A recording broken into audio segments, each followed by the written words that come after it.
Exercise 10.1 के numericals अब हम लोग सॉल्व करेंगे, ठीक है।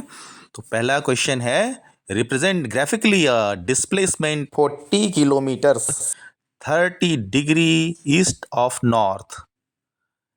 देखिए, डिस्प्लेसमेंट का मैग्नीट्यूड दिया है कि 40 किलोमीटर्स और 30 डिग्री ईस्ट ऑफ नॉर्थ। तो क्या होगा? मतलब क्या हुआ, नॉर्थ से 30 डिग्री ईस्ट में जाना है, ठीक है।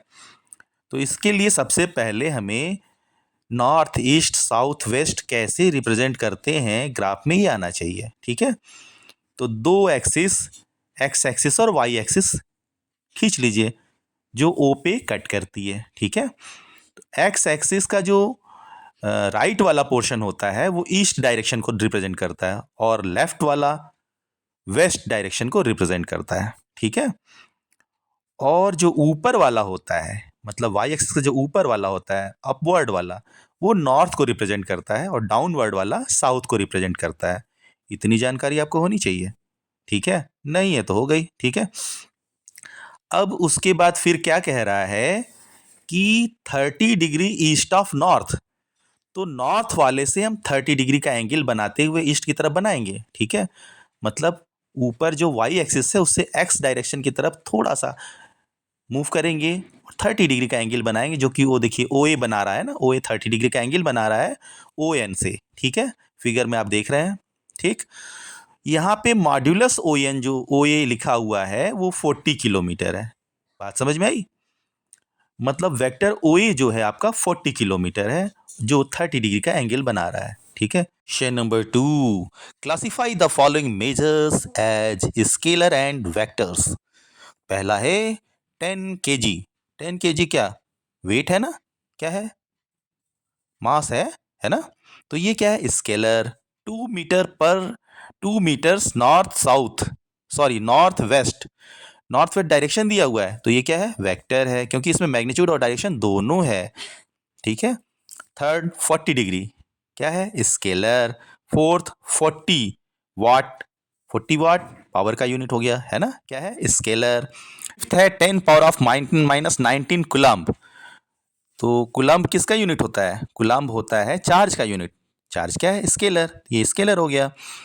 इसका सिक्स्थ आपका पूछ रहा है 20 मीटर पर सेकेंड स्क्वायर। क्या है भाई, इस एक्सेलरेशन है, तो इसका ये क्या होगा आपका, ये वेक्टर, क्या है, vector. Classify the following as scalar and vector quantities.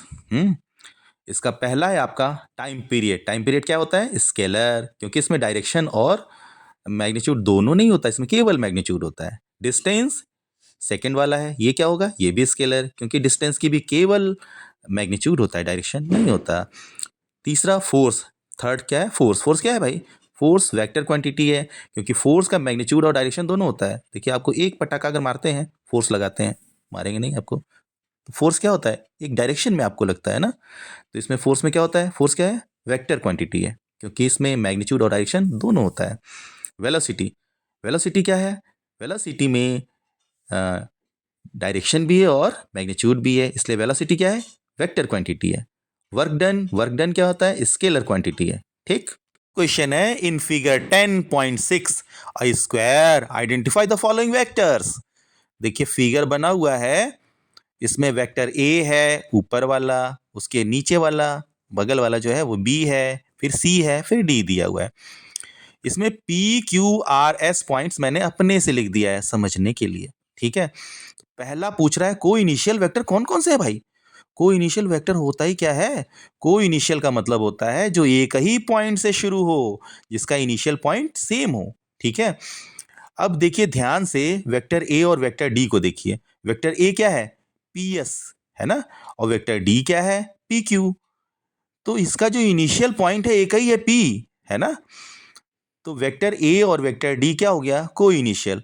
और कोई ऐसे वेक्टर नहीं है जिनका इनिशियल पॉइंट सेम हो, ठीक है। तो इसमें कोई इनिशियल वेक्टर दो ही होंगे, vector A and vector D. दूसरा क्या पूछ रहा है, इक्वल वेक्टर्स। इक्वल वेक्टर्स क्या होता है, ऐसे वेक्टर जिनके मैग्नीट्यूड और डायरेक्शन दोनों सेम हो, ठीक है।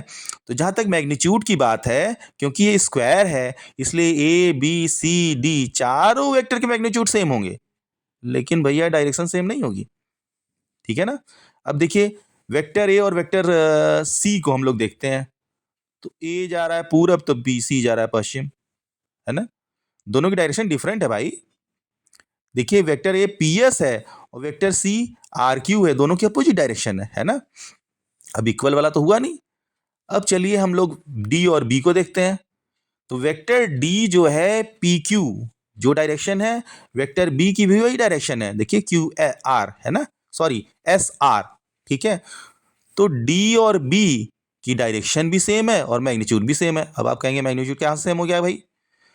ये वेक्टर जो हैं ये स्क्वायर फॉर्म कर रहे हैं और स्क्वायर की सारी साइड्स इक्वल होती है, इसलिए डायरेक्शन भी सेम हो गई और मैग्नीट्यूड दोनों सेम हो गया, है ना।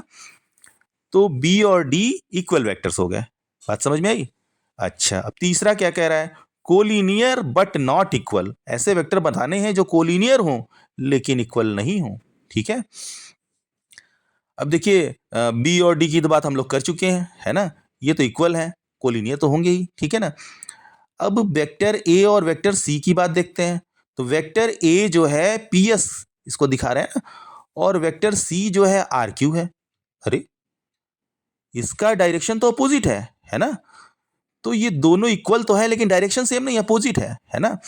तो ये दोनों वेक्टर कोलिनियर तो हैं बट इक्वल नहीं है क्योंकि डायरेक्शन अपोजिट है ना।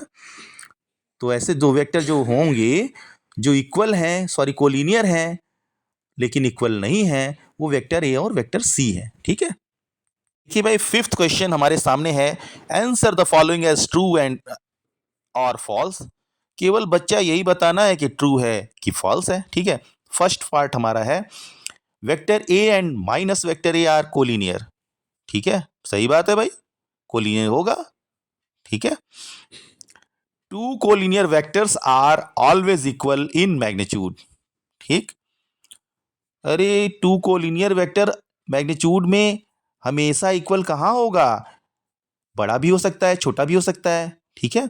कोलिनियर वेक्टर का मतलब होता है पैरेलल होना चाहिए बस। तो पैरेलल वेक्टर बड़े छोटे नहीं हो सकते हैं भाई, ठीक है। तो ये तो फॉल्स हो गया। Third, two vectors having same magnitudes are collinear. अरे कहाँ से भैया, अभी तो ऊपर ही देखा, कोलिनियर कहाँ था? स्क्वायर है, चारों साइड से आपकी इक्वल इक्वल इक्वल, है ना। तो सारी साइड हमारे कोलिनियर थोड़ी ना हो जाएंगी, ठीक है। तो बात तो सही नहीं है भाई, तो ये फॉल्स हो जाएगा। Fourth, two collinear vectors having same magnitude are equal. अगर टू कोलिनियर वेक्टर है, मैग्नीट्यूड सेम है लेकिन डायरेक्शन सेम नहीं, अपोजिट है, तो इक्वल कहाँ हुआ? इक्वल नहीं होगा। डायरेक्शन भी सेम होनी चाहिए। तो two collinear vectors having same magnitudes equal हो भी सकते हैं, नहीं भी हो सकते हैं। इक्वल तभी होंगे जब दोनों की डायरेक्शन सेम होगी, समझे भैया। तो ये हो गया फॉल्स।